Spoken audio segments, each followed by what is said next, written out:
Once upon a time, a Polish film director decided to use the French flag as an inspiration, not just the colors, but the ideas it represents: liberty, equality, and fraternity. He didn't know he was creating the best trilogy of all film history, composed of 3 films: blue, white, and red. Lighting and colors are the inner state of the characters.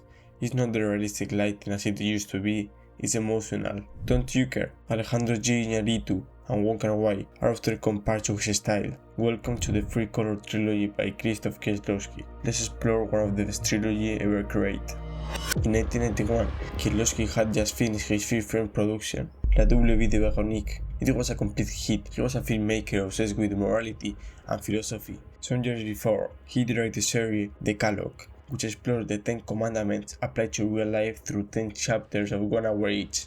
Then, in La Double Vie de Véronique, he explored metaphysical themes such as intuition and double identity. After having reflected on many philosophical questions, he was impressed by the French Revolution ideals.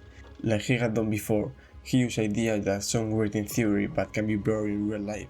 To build this universe, the creative choice was to assign each idea to a different character, and so he could write different stories, playing with theoretic formulation of that ideas. Thanks to the early hit he did on France, he gained access to production and got creative freedom in France. The trilogy starts with the film Blue.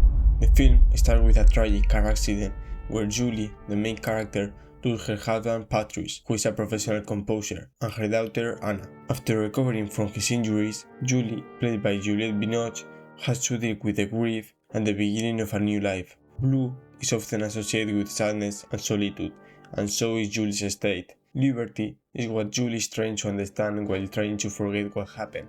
At first, freedom seems to be an emotional disconnection from everything linked to her past: houses, music scores, and friends. Later, she realizes that's not the right path, nor the meaning of freedom. She has to deal with the past and try to re-enter her life. That's when she decides to accept the unfinished job of her dead husband.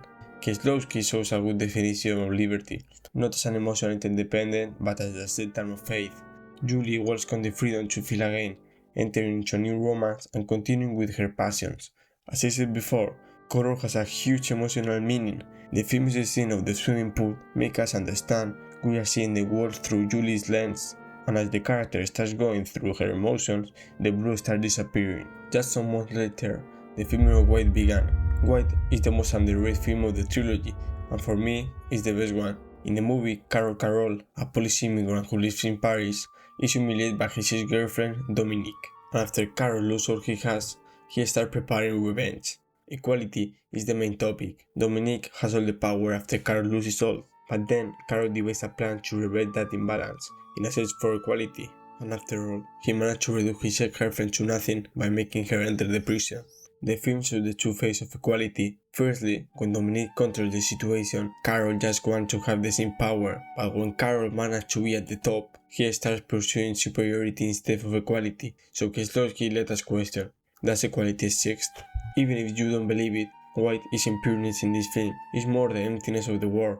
White is only shown in Poland, where Carol lives. This wasn't just a creative decision, it was due to politics. During the filming, communists had just fallen, leaving Poland in an economic crisis with a black market and normal blackmail. Paris is shown as something vivid, the Western world. Dominique, the French girl, is sentimental and passionate like the country. This opened a new discussion on the film: who has the power in Europe? Power is seen as something that corrupts people. In White, power is addictive. Once Carol got the quality he wanted, he didn't stop there. He continued until he made her feel what he felt in Paris. That's ironic because Kieślowski is showing us that despite the will for equality, it will never exist due to our actions. Lastly, the trilogy closes with Red. Red shows us Valentine, a young model who, due to strange events, ends up meeting a retired judge whose hobby is to spy on his neighbor's phone calls. As she's very empathetic, she decides to spend some time with the old man, connecting with him, trying to discover a new perspective. Red shows human connection and fraternity. People seem to be linked by an external source. Some actions are accidental, but other ones seem to be faith.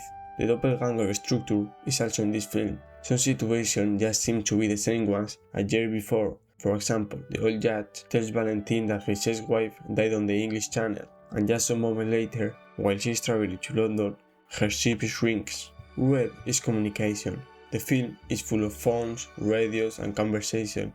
The judge, Joseph, is a person that has lost trust in humanity. When Valentine appears, young and pretty, it is like a sun beating his face. Red is a sign of hope, even when everything seems to be falling. In the end of Red, we can observe the crossover of the three films. In a world where more than 1,000 people die, only the main characters of the three films survive. This symbolic ending is hopeful. Kieślowski is telling us that the real values of life will always belong to us.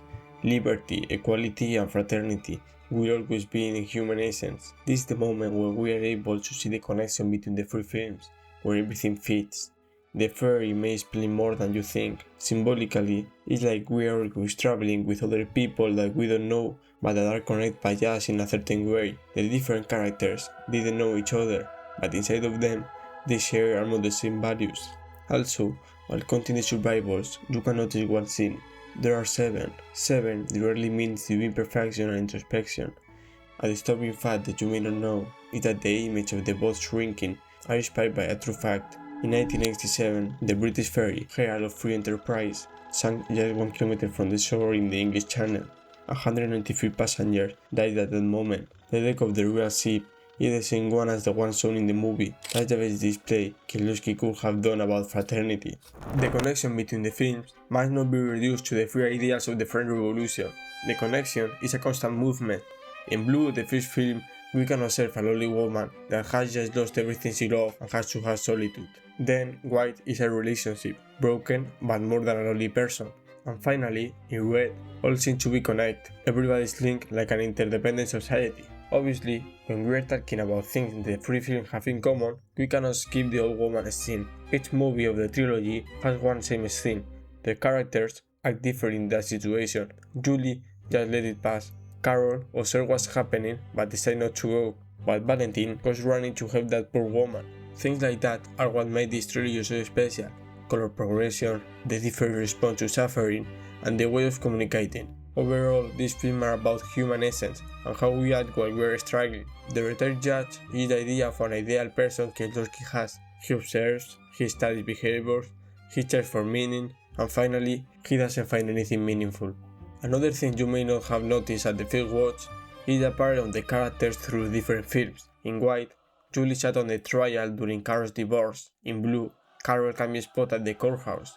This trilogy wouldn't be the same without the Greek composer Preisner. It was more than a momentary collaboration. Kieślowski and Preisner started working in the 80s during the filming of Decalogue. From then on, they were inseparable. During the Three Colors trilogy, Preisner decided to use music as a character that adds to the story. In Blue, music is like the ghost of the husband that chases Julie by the unfinished composition. Instead of crying, grief is surrounded by music that covers her. In White, music is always shifting between comedy and tragedy, exaggerating the inner state of Carol. Lastly, in Red is where the music becomes the center of all. Music is only played where a divine thing is happening, using it as a tool for connection. Preisner doesn't compose making you feel what the scene needs. He does it by creating an emotional space that says to the viewer, okay, what does it make you feel? This is truly a sophisticated technique that let the viewer experiment and like the film. An interesting fact is that Preisner and Kieślowski thought it was funny to create a fictional Dutch composer called Van den Boedenmayer. In all Kieślowski films, we can see reference to this composer as a prominent figure that built a huge mythology around this name, but in reality it is the nickname of Preisner. Kieślowski completed the Three Colors trilogy just before dying. Even so, it has been a reference for many filmmakers, thanks to his poetic and characteristic style. If at this point you haven't seen the trilogy, you know what you have to do next. Don't forget to leave a like and subscribe for more content about the cinema universe, and consider a comment on what should be next. Thanks for watching and see you in the cinema.